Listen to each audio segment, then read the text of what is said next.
Today I'm going to introduce you to a thing I put together which is kind of an extension on the Ableton Live effect looper.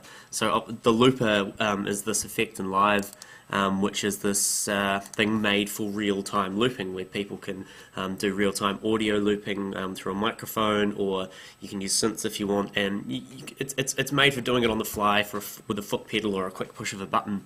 So people who really want to just loop and layer things really quickly and do a live performance, and that means. Now one of the problems with doing this is, as you use these loopers, every time you make a pass, every time you re-record a new loop, it combines it with the previous one and then flattens it out and overdubs it again and again and again. So each time you actually add a new layer, it just compresses it down, and then when you're finished, you can't actually extract the layers out. So let's say you have kind of 20 layers going in your loop that you've all done with your mouth, and at the end of it, you want to actually mix it down into a tune instead of a live performance. You can't actually extract it. So that's been a bit of a problem with people with this device. And I'm going to offer one way of overcoming this using this IAC driver method. Now it's not ideal, and it works for me. Using looping in this kind of manner is a very personalized thing, so it probably might need to be tweaked. If you actually use the looper, it might need to be tweaked how you like it, but this is more to give an example of how you can use IAC drivers pretty intuitively to get results like this, which aren't really supposed to happen. So this is what it looks like when you first open it up, and I'll go through this as simply as I can. So we've got basically the first track here. This is called sample. Now the way this looper works is it has a looper, but it also has an audio track dedicated to recording the layers in the background. So you'll continue to use the looper in your looping track, but this little track in the background will record samples at a specific length each layer of the loop. So this is where everything gets recorded in this channel, and you can go back and pick out where each individual samples you want from there.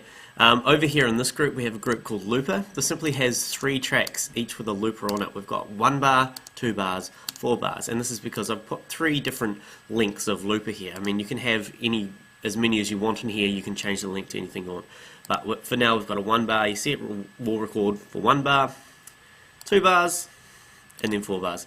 So this is just your preference. I mean, you'll just use one of these at once.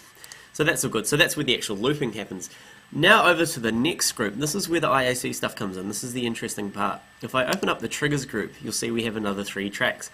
We have one group that's called sample trigger, one group that's called looper start, and one group which is called click. And we've got 3 scenes in each of these. Each one of these scenes correlates to each one of these 3 loopers here. So this first track in this triggers group, it's called sample trigger, and if you notice down at the bottom in the MIDI 2 area, we've got the MIDI 2 IAC driver bus 1, which is the IAC driver bus which you talked about in the first video. So anything that happens in this MIDI track, which it is a MIDI track and these are MIDI clips, it'll send out of Ableton and then back into Ableton, and Ableton will take the data from these MIDI clips and do something depending on what that data is. So let's have a look at this 1 bar loop we've got here.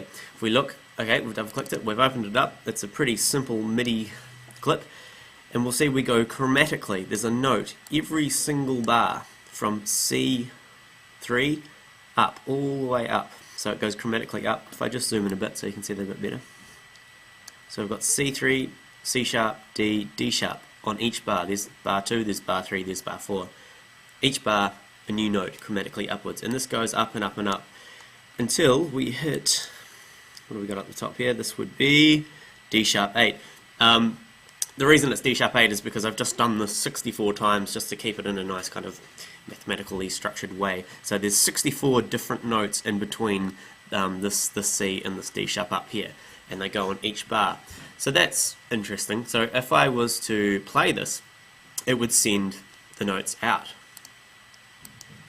But we're going to have to do something with these notes once they get sent back into Ableton. Remember, if we go into the preferences, go to our MIDI sync, we can see remote on is for the input of the IAC driver. So what are these notes going to go to? Well, if we hit MIDI mode, and let's have a look over on the sample channel, each one of these clip slots here is being assigned a chromatic note, which corresponds to each note which is within this 1 bar loop.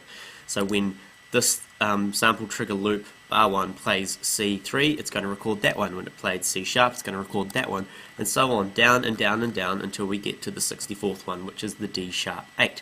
So, in theory, if we hit play, whoopsie dude, hit that. So if we hit play on this, let's have a look. It's going to record, and it's doing it really, really, really fast because I've got the tempo on 999. If I bring this down to, let's say 120. See how each bar, you can count it here, see how each bar it's recording a new loop for us. Fantastic. So that's the whole idea of using IAC drivers to trigger this separate layering system in the background. I'm just going to delete that, and I'm going to push stop clips here and stop up the top to take it back to the start. We've also got 2 bars here, but you'll notice that it's the same thing, but every single chromatic note is 2 bars long rather than, well, it starts every 2 bars rather than every 1 bar. And that also goes all the way up to D sharp 8, but this time it's 127. There's also 4 bars, which of course does the exact same thing, but has a note on every 4th bar. So that's the automation side of recording the layers. Now over here we've got a looper start track. Now this kind of is the same thing, but if we look at this, this just has a single note on C-1, C-1. And what this does is, if we go into MIDI mode and look at the looper start 1 bar, you can see that the multi-purpose, what the hell is this called? I always forget, it's such a big word. Multi-purpose transport button. You see the multi-purpose transport button is set to channel 1, C-1. If we go to the second looper, you'll see it's C sharp -1, and the 4th one is D -1. And we notice that, if we go out of MIDI mode and look at these individual clips, you see there's the C sharp and there's the D -. So all this track does here is send the start cue to either one of these 3 things, depending on whether you've chosen 1 bar, 2 bars, or 4 bars. And one thing to note here is you do need to set your global quantize on whatever you plan on doing. If you plan on doing it 2 bars, you need to go 2 bars, because as soon as you hit this, the 2 bar one is going to wait however long the global quantize is. So this has to be set the same. We'll go back to 1 bar for now. So that's pretty straightforward, and you'll also see it does use the IAC driver, again, to send out the MIDI note and to trigger it back into one of these 3. The final track is a simple click track, just to give you a basic timing, so you can just do it in time when it starts. All this is an impulse with just a single little click sound on it, that plays on every beat. So on the 1 bar, we've just got 1 bar, it'll count you in 1, 2, 3, 4, and that will be before everything starts playing. In 2, we've got 2 bars, and in 4, we've got 4 bars. Now that's basically the gist of the triggers, and we can just trigger all 3 of these by hitting a single scene. So this is all we need to click, and we're away, and we can start going, and everything will happen. Hopefully. Let's give it a go. I'm going to put my headphones on because I need to actually hear what I'm doing here. So let's play this first scene. It'll give us a click track, and then I'm just going to clap my hands or something.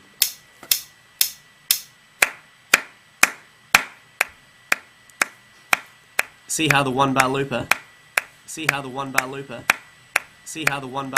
is looping. See how the with 1 my bar voice looper is looping. See how the 1 bar looper is looping. See how the 1 bar looper is looping. See how the 1 bar looper is looping. See how the 1 bar looper is looping. See how the 1 bar looper is looping. See how the 1 bar looper is looping. See how the 1 bar looper is looping. See how the... Excellent. So this is actually looped like it normally should, as being a looper, and we've recorded our samples, our each individual samples here.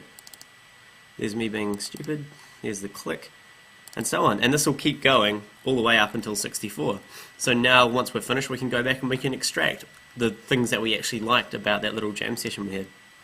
I'm going to stop all clips here and just quickly show you the other 2 really quick. So stop clips, we can just delete all these, we don't need these. Delete. You need to stop to go back to 1, and another important thing is you need to clear the looper. What I've done in this set, if we go into key mode, is I've just set the clear for each of the 3 loopers to the button 1. So if we push 1, it's just going to simply clear all the loopers for us, which is quite important. You need to do this. Okay, that's great. Now to do the 2 bars one, we simply go to global quantize, set it to 2, go play, give us a 2 bar counting.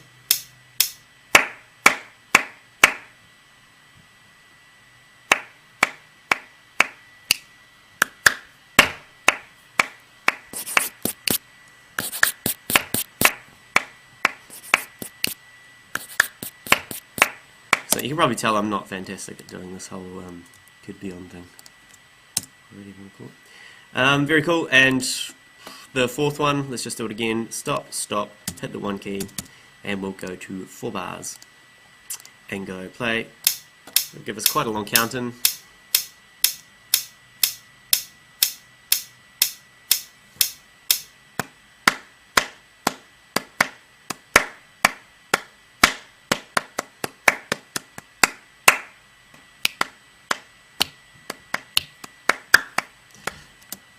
Etc. etc. Yeah, so that's how I've done it. That's how I've used the IAC drivers. Again, this is more of an example to show you some how cool this thing is, and how you can build these really complex automated systems just using them.